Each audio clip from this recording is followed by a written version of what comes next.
यदा यदा हि धर्मस्य ग्लानिर्भवति भारत अभ्युत्थानमधर्मस्य तदात्मानं सृजाम्यहम्। राधे राधे मेरे प्यारे भाइयों बहनों माताओं व बंधुओं, संस्कार की बातें चैनल में आपका स्वागत है। बंधुओं, आज मैं आपको सुनाने जा रही हूँ एकादशी के दिन सुने जाने वाला श्रीमद् भागवत गीता का अध्याय। बंधुओं, एकादशी के दिन हर मनुष्य को श्रीमद् भागवत गीता को अवश्य सुनना चाहिए। बंधुओं, श्रीमद् भागवत गीता सुनने मात्र से आपको पितृ ऋण से मुक्ति मिलेगी और आप पर भगवान श्री कृष्ण की अपार कृपा बरसने लगेगी। बंधुओं, इसलिए एकादशी के दिन श्रीमद् भागवत गीता के इस अध्याय को अवश्य सुने और अध्याय को सुनते समय जय श्री कृष्ण जय श्री कृष्ण जय श्री कृष्ण मन में रटते रहें। बंधुओं, यदि आपने हमारे YouTube चैनल को अब तक सब्सक्राइब नहीं किया तो जरूर करें और बेल आइकन दबाना ना भूलें। बोलो कृष्ण भगवान की जय हो। धृतराष्ट्र बोले, हे संजय, धर्म भूमि कुरुक्षेत्र में इकट्ठे हुए युद्ध की इच्छा वाले मेरे और पांडु के पुत्रों ने क्या किया? इस पर संजय बोले, उस समय राजा दुर्योधन ने व्यूह रचना युक्त पांडवों की सेना को देखकर द्रोणाचार्य के पास जाकर यह वचन कहा, हे आचार्य, आपके बुद्धिमान शिष्य द्रुपद पुत्र धृष्टद्युम्न द्वारा व्यूहाकार खड़ी की हुई पांडु पुत्रों की इस बड़ी भारी सेना को देखिए। इस सेना में बड़े बड़े धनुषों वाले युद्ध में भीम और अर्जुन के समान बहुत से शूरवीर हैं, जैसे सात्यकी और विराट तथा महारथी राजा द्रुपद और धृष्टकेतु, चेकितवान और बलवान काशीराज, पुरुचित, कुंती भोज और मनुष्यों में श्रेष्ठ शैव्य और पराक्रमी युधामन्यु, बलवान उत्मोजा, सुभद्रा पुत्र अभिमन्यु और द्रौपदी के पांचों पुत्र, ये सभी महारथी हैं। हे ब्राह्मण श्रेष्ठ, हमारे पक्ष में भी जो जो प्रधान हैं उनको आप समझ लीजिए। आपके जानने के लिए मेरी सेना के जो जो सेनापति हैं उनको कहता हूँ। एक तो स्वयं आप और पितामह भीष्म और कर्ण, संग्राम विजयी कृपाचार्य, वैसे ही अश्वत्थामा, विकर्ण और सोमदत्त का पुत्र भूरिश्रवा, और भी बहुत से शूरवीर अनेक प्रकार के अस्त्र शस्त्रों से युक्त, मेरे लिए जीवन की आशा को त्यागने वाले, सब के सब युद्ध में चतुर हैं। भीष्म पितामह द्वारा रक्षित हमारी वह सेना सब प्रकार से अजय है और भीम द्वारा रक्षित इन लोगों की यह सेना जीतने में सुगम है। इसलिए सब मोर्चों पर अपनी अपनी जगह स्थित रहते हुए आप लोग सब के सब निसंदेह भीष्म पितामह की ही सब ओर से रक्षा करें। इस प्रकार द्रोणाचार्य से कहते हुए दुर्योधन के वचनों को सुनकर कौरवों में वृद्ध बड़े प्रतापी पितामह भीष्म ने उस दुर्योधन के हृदय में हर्ष उत्पन्न करते हुए उच्च स्वर से सिंह की नाद के समान गरज कर शंख बजाया। उसके बाद शंख और नगाड़े, ढोल, मृदंग और नरसिंह आदि बाजे एक साथ ही बजे। उनका वह शब्द बड़ा भयंकर हुआ। उसके बाद सफेद घोड़ों से युक्त उत्तम रथ में बैठे हुए श्री कृष्ण महाराज और अर्जुन ने भी अलौकिक शंख बजाए। उनमें श्री कृष्ण महाराज ने पांचजन्य नामक शंख और अर्जुन ने देवदत्त नामक शंख बजाया। भयानक कर्म वाले भीमसेन ने कोंडर नामक महाशंख बजाया। कुंती पुत्र राजा युधिष्ठिर ने अनंत विजय नामक शंख और नकुल और सहदेव ने सुघोष और मणिपुष्पक नाम वाले शंख बजाए।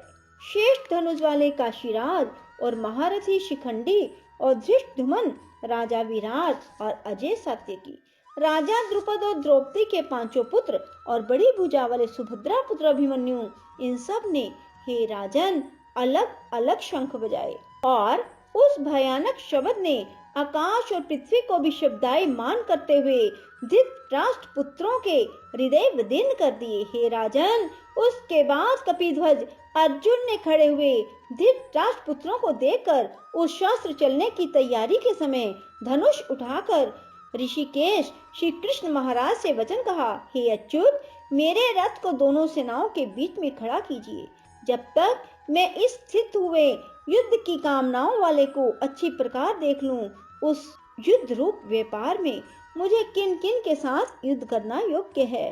दुर्बुद्धि दुर्योधन का युद्ध में कल्याण चाहने वाले जो ये राजा लोग इस सेना में आए हैं, उन युद्ध करने वालों को मैं देखूंगा। संजय बोले, हे धृतराष्ट्र, अर्जुन द्वारा इस प्रकार कहे हुए महाराज श्री कृष्ण ने दोनों सेनाओं के बीच में भीष्म और द्रोणाचार्य के सामने और संपूर्ण राजाओं के सामने उत्तम रथ को खड़ा करके ऐसे कहा, हे पार्थ, इन इकट्ठे हुए कौरवों को देख। इनके उपरांत प्रथापुत्र अर्जुन ने उन दोनों ही सेनाओं में स्थित हुए पिता के भाइयों को, पितामहों को, आचार्यों को, मामों को, भाइयों को, पुत्रों को, पौत्रों को तथा मित्रों को और ससुरों को, सुहृदों को भी देखा। इस प्रकार उन खड़े हुए संपूर्ण बंधुओं को देखकर वे अत्यंत करुणा से युक्त हुए। कुंती पुत्र अपने अर्जुन शोक करते हुए यह बोले, हे कृष्ण, इस युद्ध की इच्छा वाले खड़े हुए स्वजन समुदाय को देखकर मेरे अंग शिथिल हुए जाते हैं, मुख भी सूखा जाता है और मेरे शरीर में कंप और रोमांच होता है तथा हाथ से गांडीव धनुष गिरता है, त्वचा भी बहुत जलती है, मेरा मन भ्रमित सा हो रहा है, इसलिए मैं खड़ा रहने को भी समर्थ नहीं हूँ। हे केशव, लक्षणों को भी विपरीत देखता हूँ, युद्ध में अपने कुल को मारकर कल्याण भी नहीं देखता। हे कृष्ण, मैं विजय नहीं चाहता और राज्य सुखों को भी नहीं चाहता। हे गोविंद, हमें राज्य से क्या प्रयोजन है, भोगों से और जीवन से क्या प्रयोजन है, क्योंकि हमें जिनके लिए राज्य, भोग और सुख आदि इच्छित हैं, वे ही यह सब धन और जीवन की आशा को त्याग कर युद्ध में खड़े हैं, जो कि गुरुजन, ताऊ, चाचे, लड़के, दादा, मामा, ससुर, पोते, साले और भी जो संबंधित लोग हैं। इसलिए हे मधुसूदन, मुझे मारने पर भी 3 लोक के राज्य के लिए भी मैं इन सब को मारना नहीं चाहता। फिर पृथ्वी के लिए कहना ही क्या। हे जनार्दन, धृतराष्ट्र के पुत्रों को मारकर हमें क्या प्रसन्नता होगी, इन आतताइयों को मारकर तो हमें पाप ही लगेगा। इससे हे माधव, अपने बांधव धृतराष्ट्र के पुत्रों को मारने के लिए हम योग्य नहीं हैं, क्योंकि अपने कुटुंब को मारकर हम कैसे सुखी होंगे। यद्यपि लोभ से भ्रष्ट हुए ये लोग कुल के नाशकृत दोष को मित्रों के साथ विरोध करने में पाप को नहीं देखते, परंतु हे जनार्दन, कुल के नाश करने से होते हुए दोष को जानने वाले हम लोगों को इस पाप से हटने के लिए क्यों नहीं विचार करना चाहिए, क्योंकि कुल नाश होने से सनातन कुल धर्म नष्ट हो जाते हैं। धर्म के नाश होने से संपूर्ण कुल को पाप भी बहुत दबा लेता है। हे कृष्ण, पाप के अधिक बढ़ जाने से कुल की स्त्रियां दूषित हो जाती हैं। हे वैष्णव, स्त्रियों के दूषित होने पर वरण शंकर उत्पन्न होता है। वह वरण शंकर कुल घातियों को और कुल को नरक में ले जाने के लिए होता है। लोप हुई पिंड और जल की क्रिया वाले इनके पितर लोग भी गिर जाते हैं और इन वरण शंकर कारक दोषों से कुल घातियों के सनातन कुल धर्म और जाति धर्म नष्ट हो जाते हैं। हे जनार्दन, नष्ट हुए कुल धर्म वाले मनुष्यों का अनंत काल तक नरक में वास होता है, ऐसा हमने सुना है। शोक है कि हम लोग बुद्धिमान होकर भी महान पाप करने को तैयार हुए हैं, जो कि राज्य और सुख के लोभ से अपने कुल को मारने के लिए उद्यत हुए हैं। यदि मुझ शस्त्र रहित ना सामना करने वाले को शस्त्रधारी धृतराष्ट्र के पुत्र रण में मारे, तो वह मारना भी मेरे लिए अति कल्याणकारक होगा। संजय बोले, रणभूमि में शोक से उद्विग्न मन वाले अर्जुन इस प्रकार कहकर बाण सहित धनुष को त्याग कर रथ के पिछले भाग में बैठ गए। बोलो कृष्ण भगवान की जय हो। राधे राधे, जय श्री कृष्णा। बंधुओं, यदि आपको हमारी वीडियो पसंद आए तो इसे लाइक करें और शेयर भी जरूर करें। धन्यवाद।